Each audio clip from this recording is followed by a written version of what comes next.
আসসালামু আলাইকুম সবাইকে। দেশ টু বিদেশের চ্যানেলে সবাইকে স্বাগত। রাস্তার কোলাহল আর ঘনবসতিতে পড়া একবারে ঢাকা শহর ভরে গেছে। ঢাকা শহরের এই গ্যাঞ্জামের রাস্তায় বিভিন্ন বাস চলাচল এবং অসংখ্য মানুষের ভিড়ে আমরা হারিয়ে গেছি।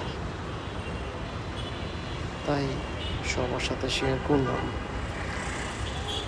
যানজটপূর্ণ রাতে কালো অন্ধকারে ঢাকা শহরের একটি ছোট ভিডিও সবার সাথে শেয়ার করলাম। ধন্যবাদ। এবং সবাই দেশ টু বিদেশের পাশে থাকবেন এবং আমার চ্যানেলটা সাবস্ক্রাইব, লাইক এবং শেয়ার করে সবাই আমার সাথে থাকবেন, যাতে আপনাদেরকে নতুন নতুন ভিডিও উপহার দিতে পারি। ধন্যবাদ।